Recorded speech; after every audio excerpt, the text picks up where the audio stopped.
시작. 예수께서 바다니 문둥이 시몬의 집에 계실 때에 한 여자가 매우 귀한 향유 한 옥합을 가지고 나와서 식사하시는 예수의 머리에 부으니 제자들이 보고 분하여 가로되 무슨 의사로 이것을 허비하느뇨? 이것을 많은 값에 팔아 가난한 자들에게 줄 수 있었겠도다 하거늘 예수께서 아시고 저희에게 이르시되 너희가 어찌하여 이 여자를 괴롭게 하느냐? 저가 내게 좋은 일을 하였느니라. 가난한 자들은 항상 너희와 함께 있거니와 나는 항상 함께 있지 아니하리라. 이 여자가 내 몸에 이 향유를 부은 것은 내 장사를 위하여 함이니라. 내가 진실로 너희에게 이르노니 온 천하에 어디서든지 이 복음이 전파되는 곳에서는 이 여자의 행한 일도 말하여 저를 기념하리라 하시니라. 아멘. 성가대 찬양이 있겠습니다.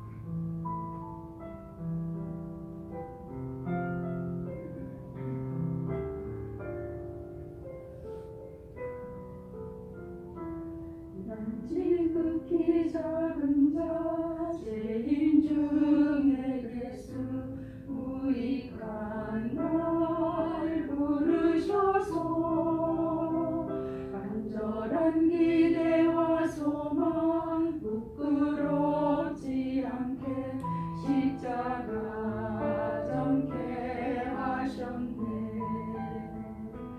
어디든지 가리라 주위에서라면 나는 전하리 그 십자가 내 몸에 된 십자가 그 보혈의 향기 온 세상 채울 때까지 살아도 주를 위해 죽어도 주를 위해 사나 죽으나 난 주의 것 십자가의 능력 십자가의 소망 내 안에 주만 사시는 것 난 지극히 작은 자재인 중에게서 무익한 날 부르셔서 간절한 기대와 소망 부끄럽지 않게 십자가 정케하셨네. 어디든지 가리라 주위에서라면 나는 전하리 그 십자가 내 몸에 된 십자가 그 보혈의 향기 온 세상 채울 때까지 살아도 주를 위해 죽어도 주를 위해 사나 죽으나 난 주의 것 십자가의 능력 십자가의 소망 내 안에 주만 사시는 것 난 지극히 작은 자재인 중에게서 무익한 날 부르셔서 간절한 기대와 소망 부끄럽지 않게 십자가 정케 하셨네.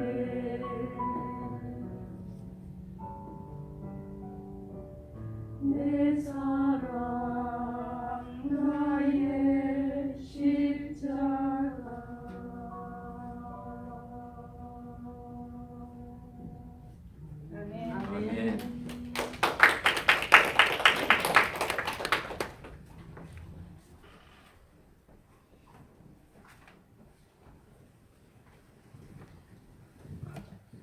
때에 맞는 찬양 감사합니다. 사랑하는 성도 여러분, 지난 한 주일 동안 정말 잘 보내셨습니까? 아니면 마음에 여러 가지 고민과 혹시 번민이 있습니까? 지금 우리는 이 고난의 절기를 지나가고 있는데 우리가 당하는 고난은 외적인 고난보다도 내적으로 당하는 고난이 안 보이지만 더 크고 우리의 인격과 삶에 더 영향을 끼치는 것 같습니다. 나는 좋은 뜻으로 했는데 상대방을 몰라주는 겁니다.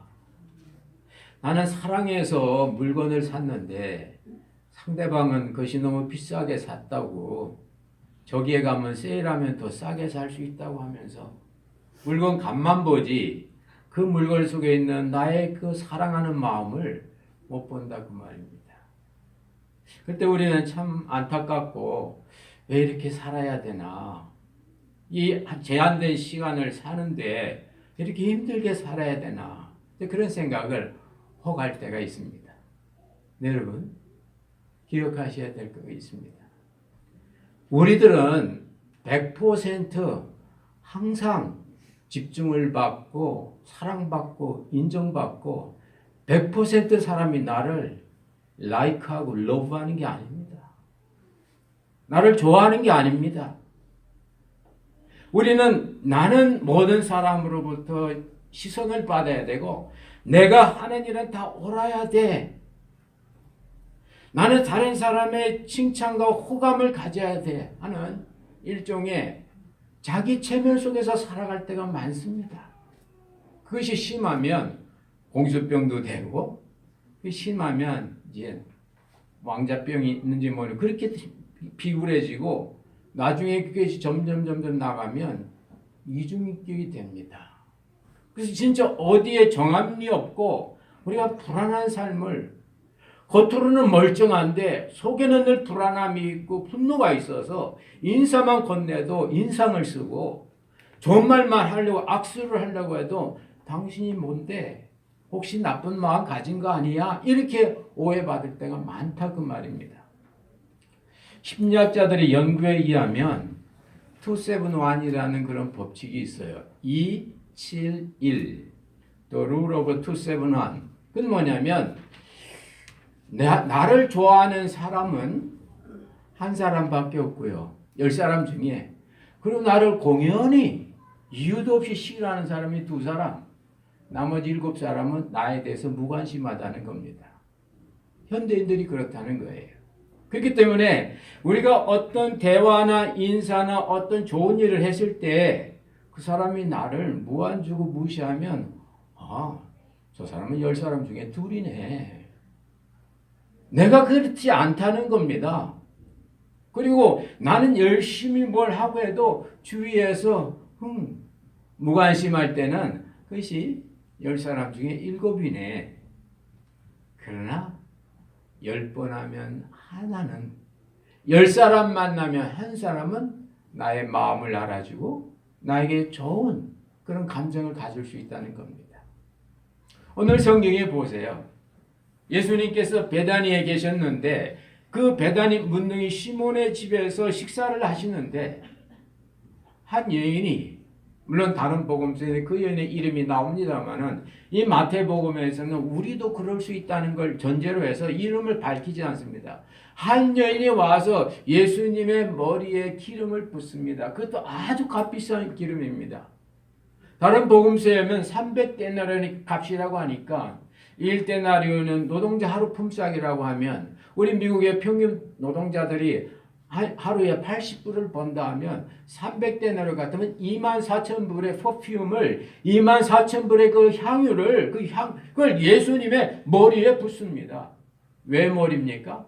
다른 복음은 발인데 너무 비싸니까 발에 부을 수가 없어 너무 비싸다는 걸 표현하기 위하여 예수님의 머리에 붓습니다.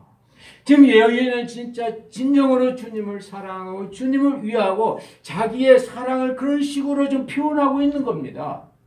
근데 예수님과 가까운 제자들이 그 모습을 보면서 여인의 마음을 몰라주고 오해하고 성경에 보면 분노했다고. 자기 스승님에게 이렇게 높은 걸 해드렸는데, 영화롭게 해드렸는데, 제자들이 자기도 못하는 거 다른 사람이 했으면 아이고 잘했네 이래야 되는데 분노했다는 겁니다. 좋은 일, 다른 사람의 성공, 그거에 대해서 진짜 우리 마음에 축복하기 어려워요. 그게 우리 인간의 솔직한 심정입니다. 근데 이 여인은 그 제자들의 분노에는 전혀 가있지 않습니다. 왜냐하면 이 여인의 본 마음을 알아주는 우리 주님이 거기 계시거든요. 그래서 그 주님이 이 여인의 입장을 옹호해 줍니다. 이 여인을 세워줍니다. 그리고 더 나아가서 이 여인에게 엄청난 축복을 해주셔요. 제자들 보고 너희들 가만히 있어라. 이 여인이 내게 지금 좋은 일을 했다고. 이 사람이 나의 장례를 준비했다고. 여러분, 우리는 뭐 장례식 때 그저 부조 한번 하는 걸로 끝나지만은 이 예수님 당시에는요, 이 사람이 죽었을 때 가장 그 사람에 대한 존경과 사랑의 표시는 그 죽은 사람의 몸에 좋은 기름, 향유를 이렇게 바르는 겁니다. 그래서 복음서에 보면 예수님 그 부활 아침에 기름을 가지고 향유를 가지고 예수님의 시신에 바르려고 갔지 않았습니까? 그 사랑의 표현으로. 다시 말하면 주님은 지금 이 여인이 나에게 대한 그 사랑을 기름을 통해서 표현하고 있다고. 이 여인의 속내를 말할 수 없는 표현을, 그 마음을 예수님은 드러내 주시는 겁니다. 다른 사람이 나를 몰라줘도 예수님은 그 마음을 알아주셔요. 오늘 성경에 보면 주께서 저를 아셨다고. 이 사람이 아는 건 두 가지입니다. 표면적으로 아는 것이 있고 중심으로 아는 게 있어요. 표면적으로 아는 것은 그냥 이해하는 정도입니다. 중심으로 아는 건 그와 한 마음이 된 겁니다. 한 뜻이 된 겁니다. 그노시스라고 하는데 주님이 바로 그 여인의 그 마음을 알아주셨어요. 그리고 말씀하시기를 앞으로 복음이 전파되는 곳마다 이 여인의 행한 일도 같이 증거될 거라고. 오늘 이 여인은 이 복음의 그런 산증인으로서 복음의 역사를 이루는 겁니다. 복음이 뭡니까? 죽을 인생이 죽지 않고 살아났다는 겁니다. 죽을 병이, 문둥병이 그 병에서부터 놓여 해방된 겁니다. 낙심과 절망의 그 상황인데도 그 속에서 오히려 소망이 있다는 겁니다. 눈먼 자가 보고, 귀머거리가 듣고, 벙어리가 말하고, 안진뱅이가 일어나고, 엄청난 파지티브의 그 어떤 변화, 엄청난 이 변화, 엄청난 변화. 이게 바로 복음입니다. 오늘 시몬은 예수님께서 시몬의 집에 같이 있음으로 말하면 시몬의 집에 복음이 임했어요. 문둥병자거든요. 문둥병자는 사람을 영접할 수 없습니다. 근데 예수님께서 그 자리에 함께 하시니까 문둥병자에 있었던 모든 제한 규정이 철폐되고 이제 이 문둥병자와 그곳에 함께 잔치하는 그 분위기가 이루어졌습니다. 다른 복음서에 보면 그 시몬의 집에 여인이 와서 기름을 부었을 때 예수님께서 말씀하셔요. 시몬아, 너는 내가 너희 집에 왔는데 발 씻을 물도 안 주고 너 내게 왔는데 그냥 대접했지 않니? 너의 사랑의 표현은 그런 껍데기다. 근데 이 여인은 내가 들어올 때부터 울고 눈물로 내 발을 적시고 그 머리털로 내 발을 씻긴다고. 그리고 이 기름을 부었다고 하시면서 많이 사함받는 자는 많이 사랑한다. 내가 사랑이 적은 이유는 은혜가 나에게 그만큼 적은 것. 내가 사랑이 많은 것은 주님의 은혜가 내게 그만큼 많다는 것입니다. 많이 사함받은 자는 많이 사랑하게 된다고. 주님의 그런 은혜와 역사가 여기에 나타나게 되는 겁니다. 사랑하는 성도 여러분, 우리가 정말 어떤 일을 할 때 모든 사람이 다 나에게 옳다 그렇지 않아요. 늘 세 가지가 있습니다. 무관심한 사람, 반대하는 사람, 진짜 하나 된 사람. 말을 바꾸면 부모 자녀 사이에도, 남편과 아내 사이에도, husband wife, parents children 사이에도 늘 이와 같은 관계가 늘 있는 겁니다. 사람은 참 이상해요. 같이 있을 때는 사랑하지 않다가 떨어지면 사랑해. 같이 있을 때는 보고 싶지도 않는데 떨어지면 보고 싶어. 여러분 그렇지 않나요? 분명히 한국을 떠나왔는데 한국 뉴스 나오면 귀가 솔깃한단 말이야. 내가 어떤 영향력을 미칠 수도 있는 게 아닌데. 그래서 마치 에덴 동산을 잃어버린 인간이 하나님을 찾는 것처럼 그 에덴 동산에 있었으면 하나님과 매일 만나는 건데, 그래서 우리 마음속에는 두 개의 아이가 있다는 겁니다. In our heart there are two kind of I, independence and intimacy. independence는요, 독립하고 싶은 거예요. 근데 떨어지면 intimacy, 가까이 하고 싶어요. 부모와 자녀도 부모가 너 이거 먹어라, 이거 해라, 이게 너에게 좋다 해도 자녀는 자유를 원해. 자유를 원해요. You want independence. 근데 또 무관심하면 친근하고 싶어요. intimacy. 부부간에도 마찬가지입니다. 부부가 서로 이렇게 하나가 되고 막 정말 인티머시가 있어도 어느 순간에는 혼자 있고 싶어. Let me be alone. 나 좀 혼자 둬. Set me free. 나 좀 자유하게 해. 이거 먹어라, 이거 입어라 하지 마. 나는 나잖아. 근데도 안 챙겨주면 서운해. 이 인간 속에 있는 두 개의 아이가 있습니다. 인티머시와 인디펜던스. 다시 말씀드리면 자유하고 싶으면서도 하나 되고 싶어요. 이게 하나님을 잃어버린 에덴 동산을 떠난 인간입니다. 그래서 인간은 하나님이 주신 법칙이 싫어서 에덴 동산에 나왔다가도 하나님이 그려서 하나님을 찾는 겁니다. 그게 바로 아벨과 가인이 드린 제사고, 그게 바로 예배입니다. 그 예배를 생각하지 않는 분들은 인생을 반밖에 못 사는 거예요.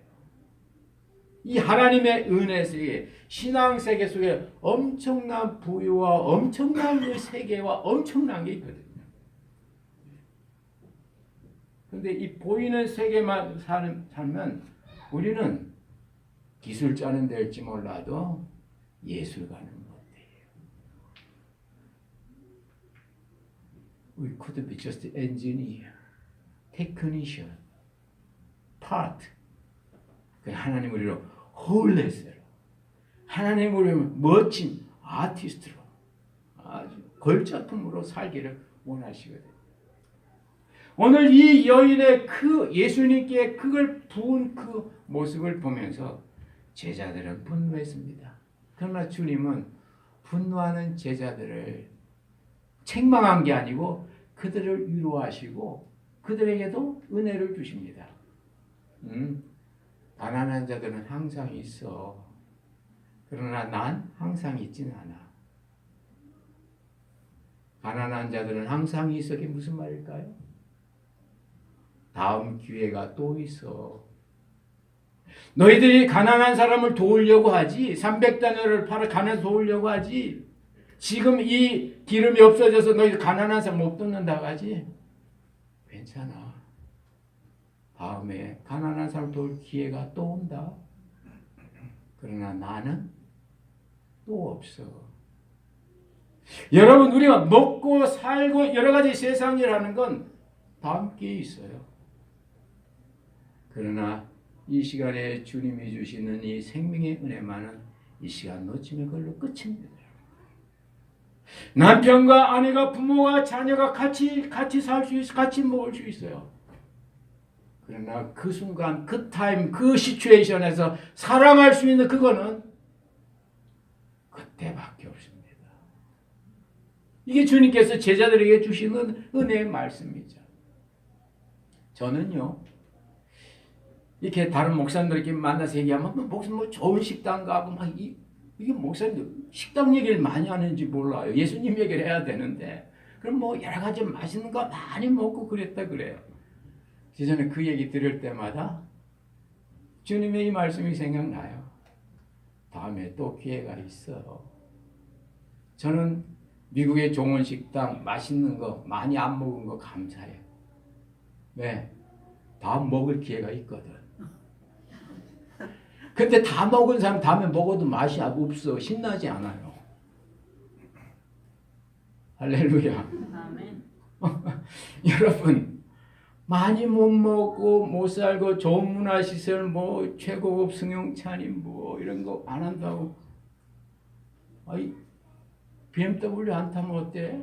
다음에 넥스트 타임 찬스가 있는데 그러나 그 순간에 사랑하고 그리스도의 은혜를 놓치는 건 없으면 안 된다 그 말씀입니다. 여러분 하나님께서는 우리로 하여금 좀 더 깊어지고 좀 더 진지하기 위하여 내가 모르는 어떤 새로운 단인화되는 그 세계를 위하여 우리로 하여금 힘없는 존재로 만듭니다. 우리로 하여금 어려운 존재로 만듭니다. 그때 인간은 진짜 순수한 가치 있는 인생이 되거든요. 그래서 다윗은 시편 22편에서 나의 하나님 어찌하여 나를 버립니까? 놀라운 고백을 합니다. 다윗이 하나님으로부터 버림당해서 하나님께 원망하는 게 아닙니다. 다윗은 하나님이 버려주신 그 하나님의 은혜와 사랑을 그때 깨달은 거예요. 나는 나를 못 버리잖아요. 나는 나를 어찌할 수 없잖아요. 그러니까 하나님이 버려주시는 겁니다. 내 속에 있는 근심하는 것, 염려하는 것, 불안해하는 것 못 끊잖아요. 그래서 주님은 말씀하시기를 나는 세상에 검을 주러 왔다고. 검은 뭡니까? 예수님 시대에 가장 확실한 절단의 도구거든요. 내 속에서 나오는 나도 모르는 불안 끊을 수 없잖아요. 내 속에서 나오는 염려, 여러분 염려 안 하고 싶어도 올라오는 거 막을 수 없잖아요. 너희는 마음에 근심하지 말라. 하나님을 믿으니 나를 믿으라고 주님은 요한복음 14장에서 말씀하셨는데 그 올라오는 불안과 염려와 이것들을 주님이 주신 말씀만이 끊을 수 있다고 말씀입니다. 아멘. 할렐루야. 아멘. 만약 주님께서 이 시대에 말씀했다면 주님은 검을 주러 왔다 안 하실 것 같아요. 제가 전에 어느 전공하시는 그 집사님한테 들은 얘기인데 목사 요즘 그 두꺼운 강철도 옛날에 금강석을 돌려서 끊었는데 지금 그걸로 끊지 않고 레이저 빔을 쏩니다 그러더라고. 레이저 빔을 딱 쏘면 그 두꺼운 강철도 뚝뚝 끊어진대 레이저 빔이. 그래서 주님이 이 시대에 왔으면 나는 너희에게 레이저 빔을 준다. 마음속에 솟아오는 여러 가지 염려, 불안, 걱정, 근거 없는 어떤 오해 레이저 빔으로 샥 할렐루야. 아멘. 다윗이 이걸 깨닫고 나도 못 버리는 이 에고를 하나님이 버려주시거든요. 나의 하나님 어찌하여 이렇게 은혜를 베풀어 주십니까? 어찌하여 이 못된 나를 버려주십니까? 다윗이 그런 고백을 하는 겁니다. 그러면서 14절에서 나는 물처럼 쏟아졌다고. 물처럼 쏟아졌다. 영어 성경은 I am poured out like water. 내가 물처럼 완전히 쏟아져 버렸다고. 요즘 말로 하면 completely wash out. 완전히 완전히 쫓겨난 거죠. 완전히 아웃사이드죠. 사방에 둘러보니까 힘센 황소들 뿐이라고. 어디 힘을 쓸 수 없어요. 어디 나갈 수가 없어요. 사방이. 적들이 다 포위되어 있고 내는 건 없고 완전히 끝난. 바로 그때 다윗은 주님의 이름을 내가 알게 됐다고. 주님의 이름을 선포하게 됐다고. 주님이 아니고 주님의 이름. 주님은 마음이 온유 겸손하시지만 주님의 이름은 모든 이름 위에 뛰어난 이름이거든요. 그 이름을 가졌을 때 그는 사방에 둘러싸고 있는 이 어둠도 몰아내고 황소 같은 이 대적 세력도 뛰어넘을 수 있는, 그래서 그는 정말 눈물에 그런 은혜의 체험을 하는 겁니다. 어쩌면 이 사순절이 고난의 절기에 우리로 하여금 하나님 우리를 진짜 물처럼 쏟아버리시고 우리는 정말 감당하기 어려운 그런 상황이 있습니다. 그때 주님은 말씀하시는 거예요. 일이 될 때 네가 나를 의지한다고. 더 이상 네가 의지할 게 없을 때 너는 나를 의지한다고. 너는 네가 너를 못 버리지 않아. 그러나 내가 버려준다고. 나의 하나님, 나의 하나님. 이제 버려주십니까? 버리고 났더니 새로운 자아가 뉴 에고가 아니라 뉴 셀프가 그 안에 있는 것을 보게 되는 겁니다. 여러분, 여러분이 가장 원하고 가장 소중하고 가장 애지중지하는 게 뭡니까? 오늘 이 베다니스 이 여인에게 있어서는 300데나리온에 하는 24,000불짜리 향유였어요. 그건 자기 자신입니다. 그걸 주님께 부은 거죠. 붓단 말하고 주는 거하고는 다릅니다. 부은 건요 하나님께 드리는 행위예요. 부으면 아낌없이 가니까. 그래서 바울도 내 몸을 내가 관제로 부었다고 그럽니다. 거기에 하나님께 완전히 그냥 던져버리는 거예요. 여러분이 제일 귀중히 여기는 그 향유가 뭡니까? 여러분의 건강입니까? 여러분의 미래입니까? 여러분의 비전입니까? 여러분의 자녀입니까? 여러분이 이루고자 하는 호프입니까? 그게 내가 있으면 향기가 안 나요. 그걸 주님께 부어드리면, 주님께 온전히 맡기면, 로드십을 온전히 주님께 인정해드리면 그때 주님이 영광이 되고 그때 복음의 역사가 향기가 나타날 줄로 믿습니다. 그 주님 말씀하셨어요. 복음이 증거되는 곳마다 이 여인의 이 얘기가 전가될 것이라고. 바로 내가 애지중지했던 그 부분을 온전히 주님 손에 맡겨드렸을 때 그게 나에게 복음이 된다는 말씀입니다. 그래서 고난당한 것도 유익이고 나로 말미암아 어려움 당한 이 모든 것이 결국은 힘이 된다고. 그래서 다윗은 시편 51편에서 여호와는 나의 힘이라고, 하나님은 나의 힘이라고. 엘 is my 힘. 그래서 엘로 힘이에요. 구약에 나온 하나님이 엘로 힘입니다. 힘은요 히브리에서 복수와 강함을 표현해요. Almighty God, 엘로 힘입니다. 나의 힘이 되신 엘이요, 나의 힘이 되신 주요, 나의 힘이 되신 여호와요, 엘로 힘. 여러분 마음에 힘 받아서 힘을 해가지고 우리 하나님의 이름 한번 불러볼까요? 엘로힘. 시작. 엘로힘. 힘이 약해요. 다시 한번 엘로힘. 시작. 엘로힘. 나의 힘이 되신 엘이시요, 나의 힘이 되신 여호와요, 내가 주님을 찬양하나이다. 그래서 그런 산도 넘고 강도 뛰어넘는 이런 인생을 살아간 겁니다. 이렇게 살아서 우리 인생이 경험할 수 없는 이 은혜의 세계, 영적 세계, 미지의 세계를 우리의 믿음으로 눈으로 뛰어 들어가 그 세계를 누리는 것. 제자들은 이 여인이 예수님께 부은 향유를 보고 분노했지만 주님은 그 여인의 그 행위를 보시고 칭찬하셨습니다. 사람이 여러분의 행위를 보고 인정도 안 해주고 분노할 때 여러분 거기 따라서 분노하지 마시고 여러분의 중심을 보시면서 여러분의 중심을 지키고 계신 그 주님으로부터 여러분 중심의 칭찬을 받으시기를 주의 이름으로 축원합니다. 그렇게 사는 게 신앙인이에요. 우리가 그렇게 살려고 이렇게 애쓰고 노력하는 겁니다.